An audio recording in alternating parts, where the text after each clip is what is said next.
first of all. Let's, pretty much on the money, wasn't it, in terms of the economists getting this pretty much right here? Yeah, that's where we've seen what the market expected. We're getting most of our demand from China and India, and increasingly Brazil and Africa are joining the party. So Australia's in the right place at the right time in terms of the emerging economy story that we're seeing globally. Well, is this all enough to offset a slowdown in the rest of the world?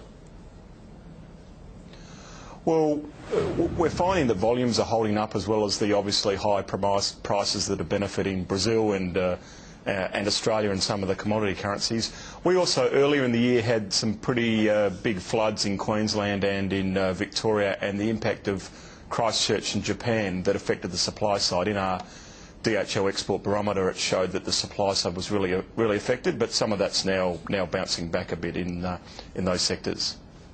Tim, tell me about the dollar, and I'm talking about the Aussie dollar, and of course we've seen it going up to records against its American counterpart. How does that play out here? And are people looking down, perhaps 6 months from now and feeling the effect of that then, or are they feeling the pain now too? Well, the DHL export barometer said the dollar was the thing that people worried about the most, as far as going from the Aussie battler to the dollar dazzler that we're seeing now. But most of them said it would not affect their decision to invest or to expand employment. We've obviously got a very low unemployment rate, lowest in the OECD, and that hasn't been affected by the high exchange rate, which probably tells you that people are in global markets for long-run gains, and demand is what matters. Okay, well, when we look at this, and we've got something which is the so-called Dutch disease, tell us a little bit about that, because it's when countries get, raw materials booms, they tend to crowd out manufacturing, and that takes a hit. Are you seeing any evidence of that? Well, yeah, it's called Dutch disease because of the impacts of petroleum in Holland. In Australia, we call it the Gregory effect because it's the impact of a high exchange rate on the minerals sector.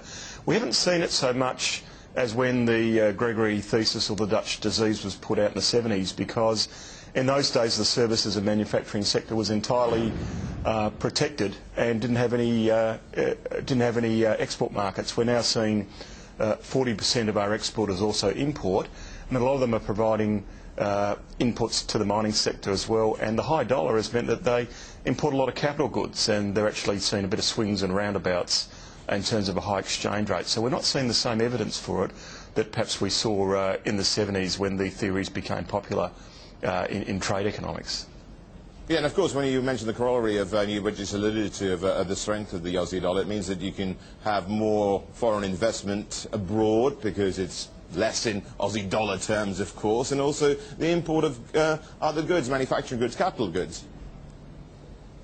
No, that's right. I mean, whenever we have a major mining boom in Australia, we import a lot of Caterpillar tractors or manufacturing computers and so on. So we see a large increase in imports before we have an export boom, and we're seeing that now with very large investment in our mineral sector.